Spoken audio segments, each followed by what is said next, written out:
by everyone, and she probably know 7 of your aunties and 6 of your nephews.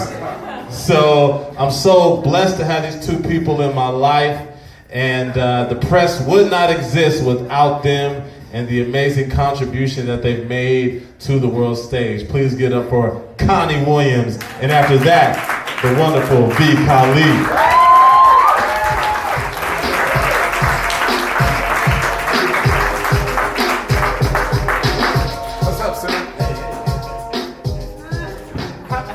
My age become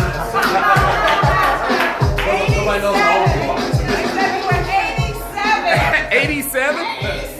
87? That's what I said, 36. Wow. Actually, I just had a birthday. How old are you? 62. Woo!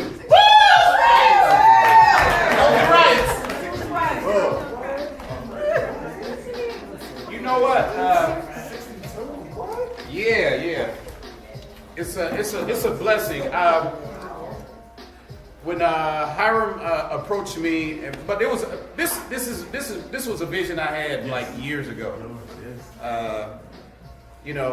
Because when I first came to the world stage, it was just such an amazing place. I couldn't believe it was a place like this. It just blew my mind when I got to the world stage. It was just amazing. The people that were there were amazing. V was there. It's just an amazing place. And that's just with the literary side at the world stage, but that's not even talking about the jazz that's been a part of the legacy of this place that Billy Higgins and Kamal Daoud began many, many years ago. But when I met Hiram, I knew he was the right person. I said, let's work together. I said, let's be a host. I want you to be a host, so it wouldn't be like it had been years, so it's all on one person. Jalandra helped out, Eagle Nebula helped out, a lot of the early ones helping hosting, and then V took over. It's a beautiful thing. 4 years and counting. Yes. And there's some new projects on the horizon. She cheated on me without my permission. Committing violence in a way Manson only imagined when he visited the Lobiancos. She even asked for my assistance, wanted me to inflict my own wounds, cut myself deeper with the sincerity of lies. No blinking, no change in facial expression. A polygraph couldn't detect her deception, lowering her body temperature to Antarctica levels. She is Novocaine, compassion and mercy escaping the prison of her lips. Like coup d'etat refugees, she has done her grieving, worn her best black. It is me, dumbfounded, unaware that she has died on our Calvary. There are no more resurrections. She has a new disciple, hiding prayers between her thighs. She wants to grant them, like she saved me in 2007, sleeping inside a love decayed because she is already gone. She has left the gravesite, poured the dirt, and buried what was once us beneath the bones of her new Messiah. Wow.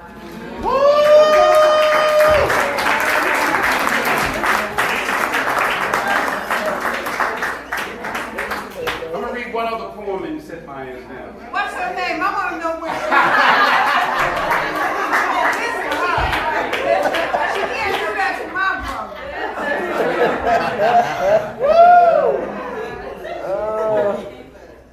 That shit is an exaggeration, but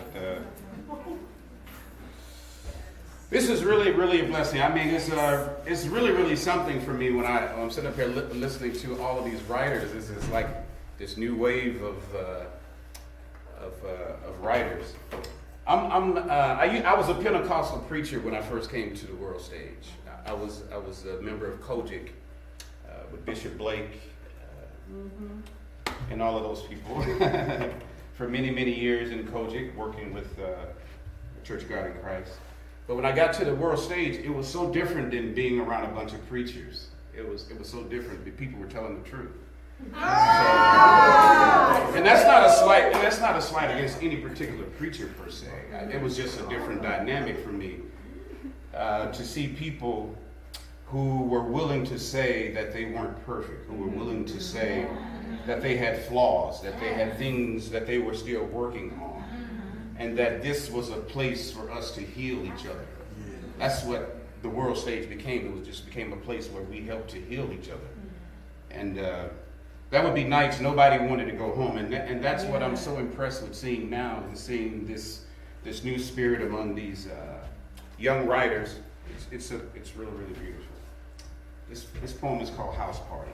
I dedicate this poem to my two best friends growing up in the 60s and the 70s in Shreveport, Louisiana. Lee Arthur Rose. You know that's a Southern name. Yeah. They call you like, my mom had so many kids, they ran out of names. And when they have so many kids, they start naming you after furniture. Dufo, Schifero. Y'all don't know never though, you know. I'm showing my age now. House Party. Honey-coated black teenagers conjuring sweet Tabasco magic. That was a 70s Friday night house party, transforming adolescence into Shaft, Superfly, Foxy Brown via platform shoes, double knit bell-bottom pants, mini skirts, blowout kits, black lights. The music leaking from the house was a compass, gave aching bodies direction with each elongated step, drowned us with anticipation. The lush taste of ebony desire rested real gentle on our minds, like Big Mama on front porch, rocking in favorite chairs, steady, lemonade always in arm's reach. Craving a dance with immortality caused hearts to salivate and see. Ernest's mom had just bought that wall-to-wall stereo. Waxed 45s dropped in rotation, cheap diamond needle scratching vinyl. We didn't know no better, didn't care, just wanted to hear the music that put dents in our backs, created lather between legs. It gave meaning to our everyday, and we always got a daily dose of soul, but this night was no exception. Pre-adult perspiration dropped like summer rain upon the doorway. No expression or attempt to escape the sugary thickness inside a living room of congealed funk, alive and clinging to our bodies like maple syrup poured from the mouth of a mason jar. Smells like sweet, sticky sex, and each participant tries to catch their breath, and sparks fly with the lack of oxygen, and stars lit the skies smeared with indelible ink. A hot night in a Louisiana summer brimming with youthful possibility. Never many sightings of that in our neighborhood, and I saw few escape the rain of despair that exists within the boundaries of Shreveport city limits. But this was an extraordinary night when a young black Southern boy not only realized his doubted sexuality, but caught a vision beyond life's axis, keeping time at the corner of Long and Doris Street. A weekend recess from chores and academic caught me and my boys concentrating on the one thing, able to elude the poverty of Moortown, a house party. Me, Lee Arthur, and Luther followed the fresh scent of female adolescence along tarred streets and shortcuts through the yard back of Mr. Polo's store and duplex, our faces stained with high karate. Back pockets filled with miniature liquor bottles we five-finger discounted from Walgreens, so we could part in our right mind. It's impossible to unearth acceptance when you were the too smart kid, and I was a ruddy runt who knew too much at 16. I was filled with hometown naivete, a dollar short of self-appreciation, and I existed on the hope of change. I lived vicariously through the teenage exploits of others. It seemed an eternity before I finally grew more than inches and found the courage to know real cool. Now, Lee Arthur. Lee Arthur was my idol and best friend. Young girls, they called us Cat Eyes. He was a prince among commoners, a sinewy jock with 3 sports letters. He had his hair parted off center and he had a driver's license. Never told him he was my hero, even though I never understood why he quit football senior year. Now, Luther was a court jester, ghetto comedian, illiterate and dark as coal with Native American cheekbones. He had a way of settling disputes via fist diplomacy that always quieted his adversaries. Kicked my ass a few times, but he always had my back. And it's hard to believe that Teeny Winnie's dad emptied a gun into him over change for a 10.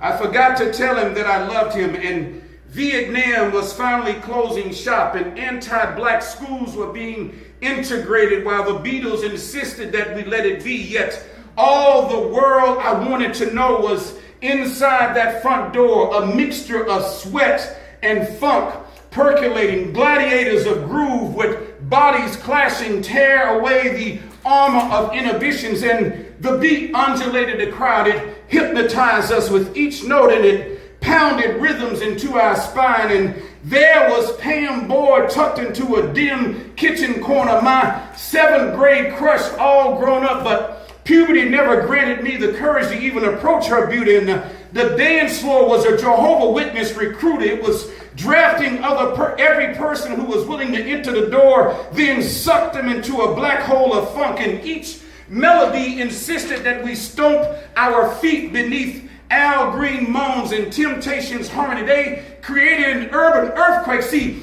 God must have created house parties the day after he showed Eve to Adam, and arms were flailing and backs were arched and asses were in flight and earthbound angels were reaching for something divine, and distant lover manifest in the form of slow drags, and hard-ons grow from close encounters, and girls' thighs part like the Red Sea at the rising of each young Moses' staff, and grinding is a teenage prayer, and Benny Ray has Carrie Mae slipping in the darkness wishing that